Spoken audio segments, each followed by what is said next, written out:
తెలంగాణ రాష్ట్రంలో రేవంత్ రెడ్డి గారు ముఖ్యమంత్రి అయిన దగ్గర నుంచి కూడా అడుగడుగున వికలాంగుల సమాజం పట్ల రేవంత్ రెడ్డి ప్రభుత్వం వివక్ష ప్రదర్శిస్తుంది.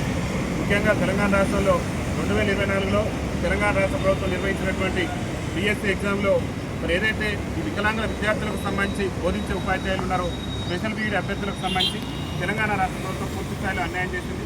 ఈ అన్యాయానికి సంబంధించి కూడా గౌరవ ముఖ్యమంత్రి రేవంత్ రెడ్డి గారికి సంబంధించి లేఖను కూడా మేము అందజేయడం జరిగింది.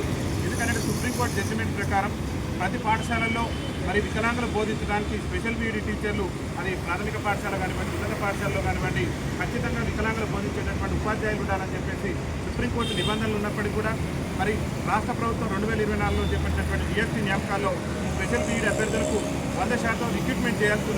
కానీ రాష్ట్ర ప్రభుత్వం విడుదల చేసినటువంటి DScలో కేవలం ఈ స్పెషల్ బీఈడి అభ్యర్థులకు 30% రిక్రూట్మెంట్ చేసి 70% ప్రమోషన్లు ఇచ్చి ఈ స్పెషల్ బీఈడి అభ్యర్థుల నోట్ల మన్ను కొట్టారు. కాబట్టి రాష్ట్ర ప్రభుత్వాన్ని రాష్ట్ర ముఖ్యమంత్రి గారిని మేము ఈ సిగ్నేచర్ స్టూడియో వేదిక నుంచి ఒకటే విజ్ఞప్తి చేస్తున్నాం.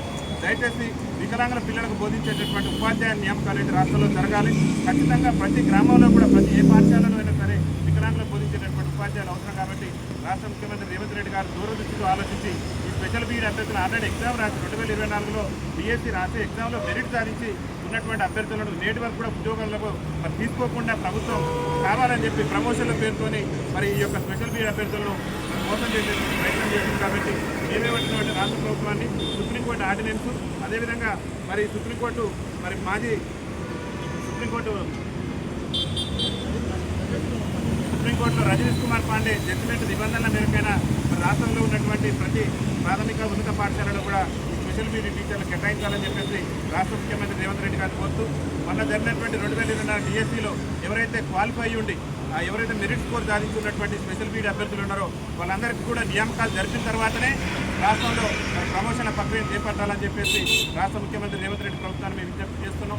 ఈ సమస్య మీద సుప్రీంకోర్టు ఆదేశాలను అదేవిధంగా రజనీష్ కుమార్ జడ్జిమెంట్ నిబంధనలు ఫాలో కావాలని చెప్పేసి మరి రాష్ట్ర ప్రభుత్వానికి సంబంధించినటువంటి మంత్రులను అదేవిధంగా వికలాంగుల సంక్షేమ శాఖ మంత్రి అడ్డూరి లక్ష్మణ్ గారిని కూడా ఇక్కడ వికలాంగుల పిల్లల భవిష్యత్తుకు సంబంధించింది కాబట్టి వారిని కూడా కలిసి మేము అనేక సందర్భాల్లో మెమోరాండం సమర్పించడం జరిగింది. గౌరవనీయులు మంత్రివర్యులు ముఖ్యమంత్రి గారి దగ్గర ఉండేటటువంటి సీతక్క గారికి కూడా మేము మెమోరాండం సమర్పించడం జరిగింది. అయినా కానీ ప్రభుత్వం నుంచి సానుకూల స్పందన లేకపోవడం వల్ల ఈ ఎవరైతే వైకల్యం ఉన్నటువంటి పిల్లలు మరి సరైనటువంటి ఉపాధ్యాయులు లేక వాళ్ళ విద్యకు దూరం అయ్యేటటువంటి అవకాశం ఉంది. కాబట్టి రాష్ట్ర ప్రభుత్వం రాష్ట్ర ముఖ్యమంత్రి గారు వెంటనే దూరదృష్టితో ఆలోచించి ఈ స్పెషల్ బీఈడి అభ్యర్థులను నియామకాలు మెరిట్ స్కోర్ ఉన్నటువంటి అభ్యర్థులు దాదాపు 92 మంది ఉన్నారు, 94 మంది ఉన్నారు. ఆ 94 మందిని కూడా వెంటనే వాళ్ళ ఉద్యోగ అవకాశాలు కల్పించి వికలాంగులైనటువంటి విద్యార్థులకు న్యాయం చేయాలని చెప్పేసి రాష్ట్ర ముఖ్యమంత్రి రేవంత్ రెడ్డి గారిని విజ్ఞప్తి చేస్తున్నాం.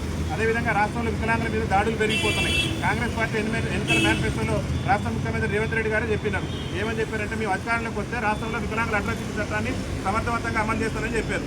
రేవంత్ రెడ్డి గారు అధికారంలోకి వచ్చినాక చట్టాన్ని సమర్థవంతంగా అమలు చేయడమే కానీ ఈ తెలంగాణ రాష్ట్రంలో అడుగడుగున వికలాంగుల సమాజం మీద వివక్షలు దాడులు పెరిగిపోతున్నాయి. అందుకు అనేకమైనటువంటి ఉదాహరణలు ఉన్నాయి. రేవంత్ రెడ్డి గారు PCC అధ్యక్షులు హోదాలో మేము వికలాంగుల హక్కుల చట్టాన్ని అమలు చేస్తాం, మా కాంగ్రెస్ పార్టీకి ఓటేయండి, ఈ వికలాంగులందరూ మమ్మల్ని ఆదరించండి అన్నారు. ఈ ఓటేసి ఆదరించి ముఖ్యమంత్రి సీట్లో కూర్చోబెట్టినాక సీనియర్ IAS అధికారి ప్రభుత్వంలో రేవంత్ రెడ్డి ప్రభుత్వంలో సీనియర్ IAS అధికారి శ్రీతా సబర్వాల్ గారు వికలాంగులు సివిల్స్కి పనికిరారు, దానికి పనికిరారు, దీనికి పనికిరారు అని చెప్పి మా వికలాంగుల సమాజాన్ని ఆత్మగౌరవాన్ని దెబ్బతీసే విధంగా ఆ వ్యాఖ్యలు చేస్తే నేటి వరకు ఆ మీద చర్యలు తీసుకోలేదు. నిన్న జగిత్యాల జిల్లాలో ఒక దారుణ ఘటన చోటు చేసుకుంది. నాకు రక్షణ కల్పించవలసినటువంటి పోలీసులే ఇవాళ నిన్న ఒక జిల్లా కలెక్టరేట్లో దారుణంగా ఒక పోలీస్ కానిస్టేబుల్ ఆ వికలాంగులు వీడ్చుకెళ్ళినటువంటి సంఘటన జగిత్యాల జిల్లాలో చోటు చేసుకున్నది. కలెక్టర్ గారు కూడా పోలీసు వాళ్ళు వీడ్చుకెళ్తున్నటువంటి సందర్భంలో జిల్లా అధికారి అక్కడనే ఉండి కూడా కనీసం స్పందించకుండా మరి ఆ నేటి వరకు కూడా అధికారి మీద చర్యలు తీసుకోలేదు.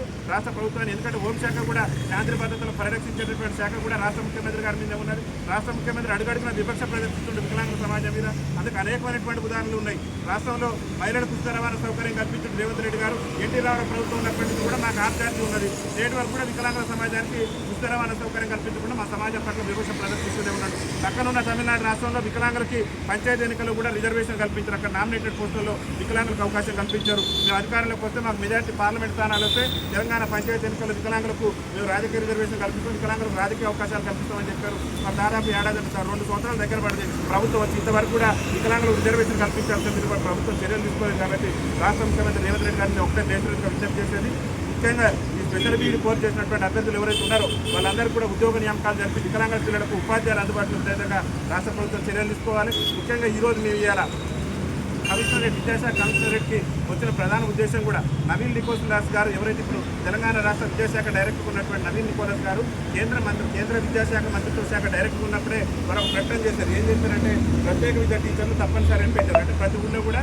వికలాంగుల విద్యార్థులను బోధించడానికి అది హై స్కూల్ అయినా ప్రైమరీ స్కూల్ అయినా ఖచ్చితంగా టీచర్లు అవసరం అని చెప్పేసి, అది ప్రైవేట్ స్కూల్ కానివ్వండి ప్రభుత్వ స్కూల్ కానివ్వండి టీచర్లు అవసరం అని చెప్పేసి కేంద్ర ప్రభుత్వ మంత్రిత్వ శాఖ డైరెక్టర్ ఉన్నప్పుడే వారు స్టేట్మెంట్ ఇచ్చారు. ఇవాళ వాళ్ళే తెలంగాణ శాఖ విద్యాశాఖ డైరెక్టర్ ఉన్నారు. వారిని ఒకటే విజ్ఞప్తి చేస్తున్నారు, సార్ మీరు కేంద్రంలో మంత్రిత్వ శాఖ డైరెక్టర్ ఉన్నప్పుడు ఒక స్టేట్మెంట్ ఇచ్చారు, ఇవాళ రాష్ట్రంలో మీరు ఇచ్చినటువంటి స్టేట్మెంట్ విధంగా ప్రభుత్వాలు నియామకం జరుగుతుంది. కాబట్టి ఇది నియామకాలకు సంబంధించి మీరు ఒక మానవతా దృక్పథంతో ఆలోచించి ఈ వికలాంగుల విద్యార్థులు పడే ఇబ్బందులు మీకు తెలుసు కాబట్టి వెంటనే స్పెషల్ బీడీ అభ్యర్థులకు నియామకాలు జరిపి ఏదైతే ఖాళీ ఉన్నటువంటి ఉద్యోగాలు వాళ్ళకి ఇచ్చిన తర్వాతనే ప్రమోషన్ల ప్రక్రియ చేపట్టే విధంగా మీ ద్వారా ప్రభుత్వాన్ని తెలియజేయాలని చెప్పేసి కూడా వారికి ఈ యొక్క వినతి పత్రాన్ని సమర్పించడం జరిగింది.